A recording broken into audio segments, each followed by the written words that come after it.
What you are going to watch now is a lesson of this opening course with the Grandmaster Arturs Neiksans. In the description you have a link to see many other free opening sample lessons in Chess Enigma. Enjoy it!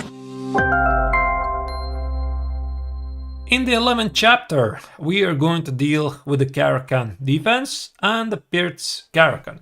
It is a very solid system, so black plays c6 with the idea to play d5. Now, unlike the main theory of d4, and then after d5 there's number of choices, you can play knight c3, you can play e5, the advanced variation.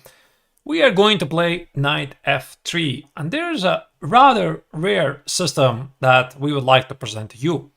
So naturally, black normally here plays d5, but there's also the so-called Caro-Pirc system. So black plays g6, and his idea is to play bishop g7, fianchetto his ducks with bishop, and then at some point play d5. Now, nothing really changes from our perspective. We are playing d4 because without this central d-pawn movement, it's going to be quite difficult for you to get a good game. Black plays bishop g7, and now a very nice move here, h3, which quite often deals with future black's bishop g4 ideas, attacking your knight on f3. So black plays d5. And now we are going to continue in the same manner as the main lines of this chapter. We are taking on d5 to get some sort of a cusp structure. Now, one of the best qualities of the cusp structure that the plan is very straightforward. And as I already have mentioned in this course earlier, this structure, the arrow, which you can see your pawns are positioned, the b2, c3, d4, they're basically pointing towards the king side. This means that you are looking for a kingside attack. That's why here your moves are really simple to make. Bishop f4, knight f6, knight e2, castles, bishop e2. There's no need to put the bishop on d3 because it would prompt the black to trade the let's with bishops.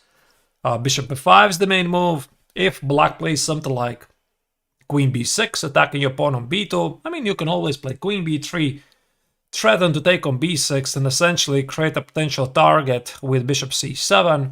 So if black trades, you play a takes on b3, and your idea is to shoot castle, rook a3, other rook goes to a1, and very annoying b4, knight b3, knight c5, or maybe b4, b5, creating this potential weakness on the pawn a7. So instead, probably black has to play a bit more cautious. He plays bishop f5.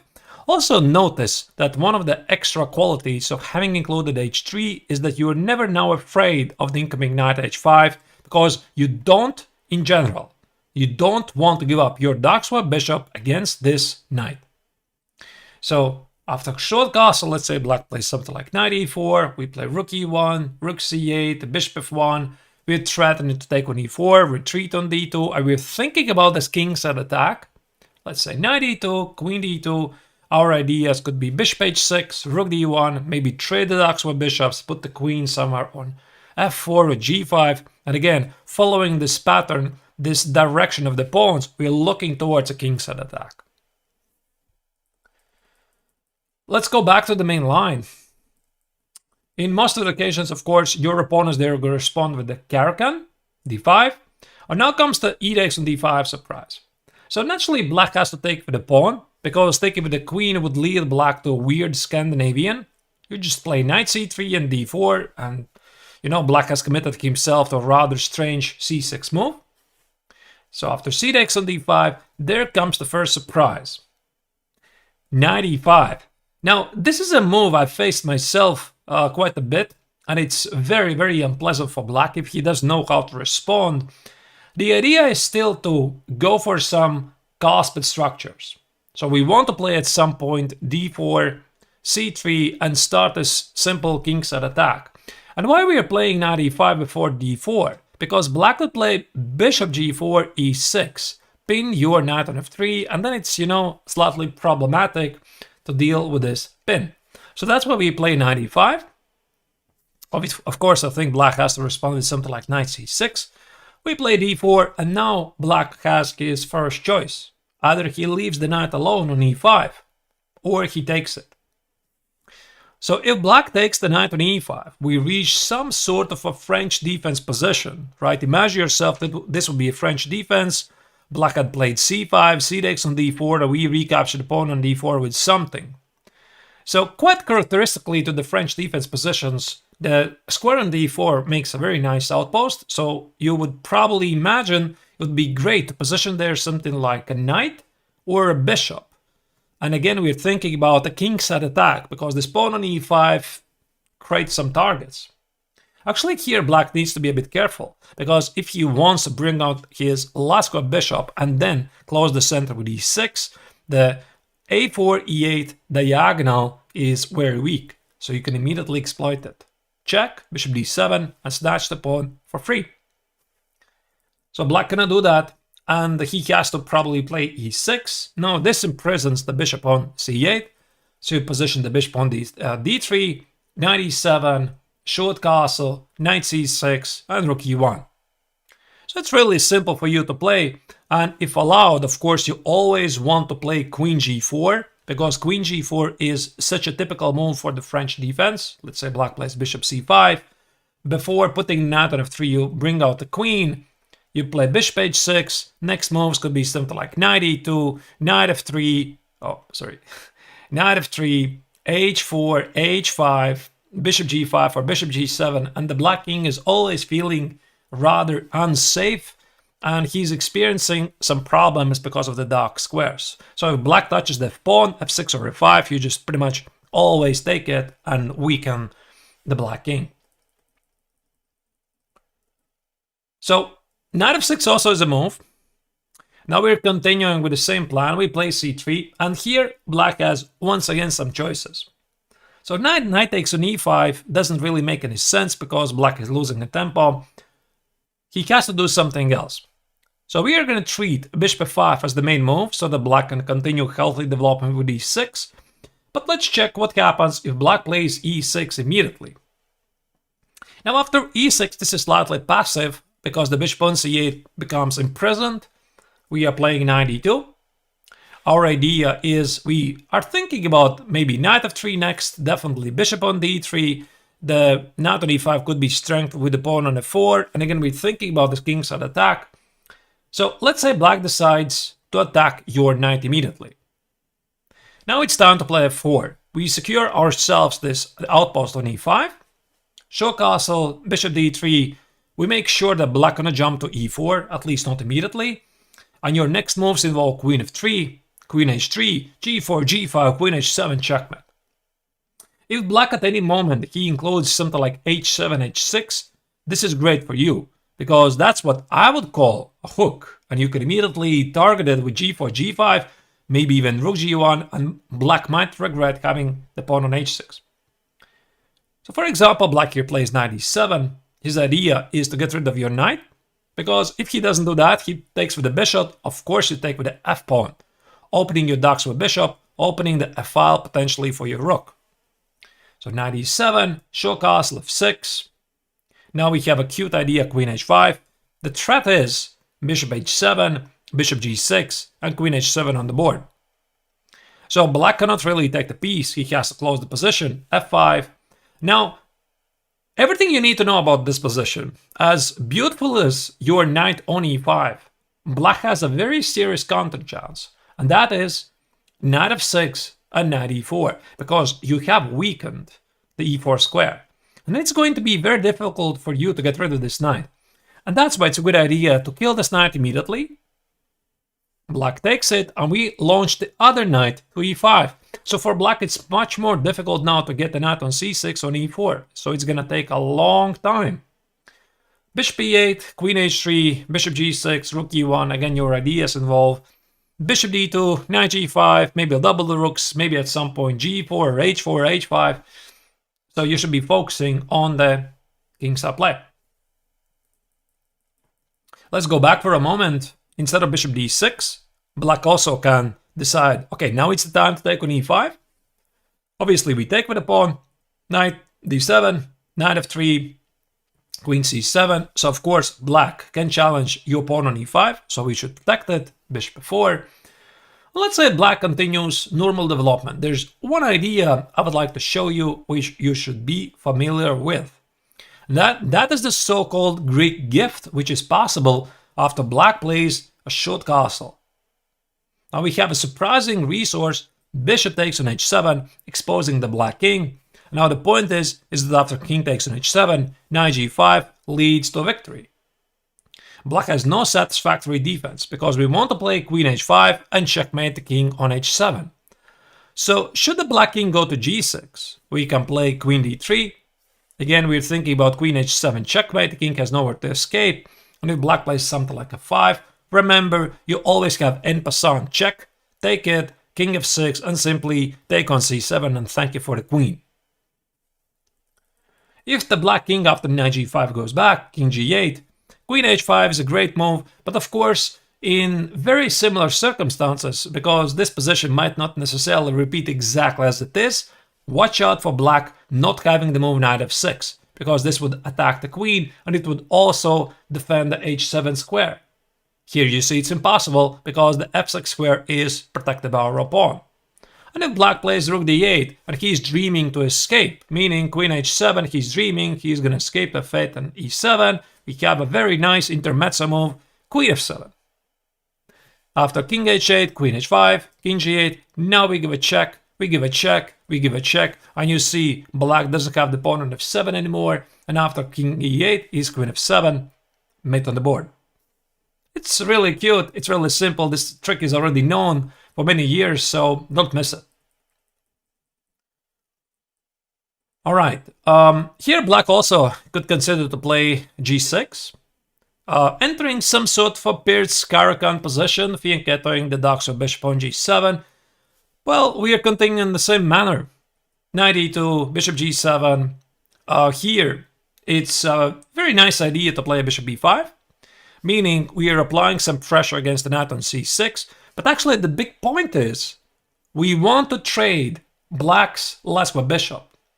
Because in this position, after knight f3, castles, castles, a6, bishop d3, you're going to see that in the long term, you really deserve this Lasqua bishop, because you're going to start this king set attack, and the bishop on d3, when the position opens at the king set, is going to be really valuable. Your next moves involve rook e1, bishop f4, knight e5, and as soon as, let's say, after knight e5 he takes it, you can consider taking with the bishop, you can consider taking with the pawn. Actually, I think taking with the pawn is slightly more ambitious, and after the knight retreats, a very common way to continue attack is h4, h5, rook e3, rook h3, and start this king set attack. Speaking once again about the cosplay structure, it goes without saying that also black has a counterplay, and he is supposed to play e6, maybe the arrow goes the other way, there you go, and start a queenside assault, trying to create a weakness on the pawn on c3. Let's go back.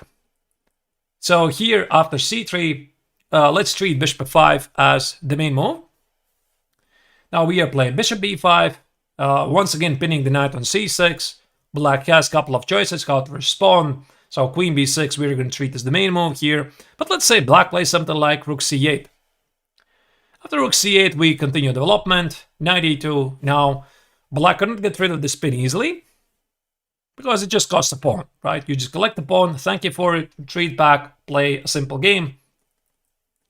So black plays e6. Now you might remember something, wait a second, I might have seen something like this before in a couple of previous chapters, most notably about the Scandinavian. So once again, g4 is a great move. The same idea all over again. Bishop g6, h4. We are trapping the bishop. And the bishop cannot really go to e4 because you have the move f3, he has to go back. And if black plays h5, you already recognize the motive. You take on g6 by creating incredible weakness on g6. So whatever you do here, either bishop d3 immediately or g5 looks great. For example, let's say black plays something like knight g8, you attack this pawn immediately, queen d3, knight e7, knight f3, knight e5. These weaknesses, they're conquered. Yeah, maybe what I would like to mention here is that probably it's not a good idea to jump queen c2 under some pins here, right? So be a bit careful with your execution, but pawn on g6 is going nowhere. But let's say black plays knight g4, this is a bit risky, because after bishop d3, knight e7, knight f1, you're simply trapping the knight with f3 and it has nowhere to go. So black already is on the verge of collapse right after the opening. Finally, after knight e2, e6, where was this? Just a second. Yeah, here. Here, black also has queen c7, which is a mistake because it jumps under a tempo. Bishop f4. You're threatening mainly with knight g6, attacking the queen. The knight protects the bishop and also is attacking the rook. Of course, sometimes there might be some other moves like knight c6 and jumping back with the knight, but this pain is incredibly unpleasant. And if black plays queen b6, you essentially continue in the same position with an extra tempo, which you are about to see. For example, black plays queen b6 immediately. Now we change the structure. We switch to some sort of a isolated queen's pawns position. After c4, we are going very sharp with knight c3, queen a4. We try to use the weaknesses of this weakness on c6, this very annoying pin. So let's say here black plays something like e6, tries to quickly continue development. Queen a4 is already a major threat. You want to play knight x on c6, bishop c6 and win the game. Rook c8, there you go, another tempo. c5, queen a5, you simply collect the queen. Black gonna do that because there's a pin. Queen c7, bishop f4, once again is an extra tempo with all of the threats that are coming out of it. So for example, let's say black plays a6. Now we can carry out the idea which you already know. We take on c6 and there's your knight g6. So the knight on g6 protects the bishop, which is attacking the queen, and also we are attacking the rook on h8. Let's say black plays something like queen b7, we take the rook, black takes on b2, castles, here, black wins back the rook, but after queen b4, we are threatening to win the queen. With knight c3, the queen is trapped, or queen b7, attacking the rook on c8, and also queen on f7, because the knight on h8 is still doing something, so black is simply busted. Let's say black plays knight h5, he challenged your bishop here. Now you take on c6. Black has to react to the trade because the bishop at f4 is attacking the queen. And after knight f4, you simply take on a7, you collect a lot of material. That's a check, king e7, take on c8, queen c8, and short castle. That's it. Of course, slightly watch out for the knight on f4, so that you're not missing something like a mate in 2, but doesn't look really possible. And finally, let's say black plays knight e7, he tries to close this pin. Once again, you take with the knight. You don't play knight g6 now because knight c6 is simply stronger. Queen f4, and now you go back. You see that black is doomed because of this pin. And black might give you a check here on c1, king e2, another check on b2, knight e2, and that's it. Black can already safely resign. There's one more line we have to yet see. After c4, if black takes on c4, and now there's quite a surprising development. We are playing knight a3.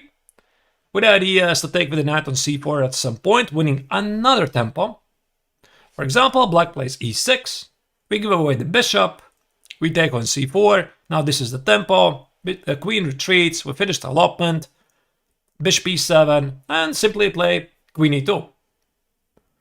Now this pawn on c6 is an easy target. We're also thinking about moves like bishop f4. And should black continue the allotment, you already recognize the idea. Again, it's g4. Now the trick here is that black has to play bishop g6. Because if he plays bishop e4 after g5, the bishop on e4 loses support because the knight has to go away. After bishop g6, we play h4. We provoke black to play either h6 or h5. For example, black plays h5. Of course, we just take on g6. We snatch the pawn on e6 for free. And after king h7, we play something ambitious as knight e5. H takes on g4. Queen takes on c6. Securing white an extra pawn and excellent winning chances. Let's summarize a bit what we learned from this chapter. It's really simple. a plan-based chess. Once again, we are dealing with the Caro-Kann and the Caro-Pirc structure. We play knight f3. And if black plays something like g6, we play d4, we play h3, we take on d5 for a simple game. And you're going to push the pawn on h3 because your bishop goes on f4 and if necessary can hide on h2. Your moves involve knight e2, bishop e2, bishop f4, shoot castle, rook e1 and look for a kingside attack. Now instead of black goes for the main line, which is d5, we have a surprise for black. We take on d5, c takes on d5 and knight e5. Our idea is to play d4 c3. Sometimes the bishop goes to b5, but in general, we're looking for a simple kingside attack. For example, knight c6, d4, knight f6, c3, and if black plays something like e6, we are putting the knight on d2, we're playing f4, we're playing bishop d3, and we're looking for simple ways to conduct a kingside attack with queen f3, queen h3, g4, g5. I hope you like this opening. If you want to learn other free opening ideas, you can enter the link in the description and try the Enigma training methodology for learning openings, where you will have in each chapter a video, the PGN study, training, review of key moves and enigmatic traps. See you in the next video. Subscribe.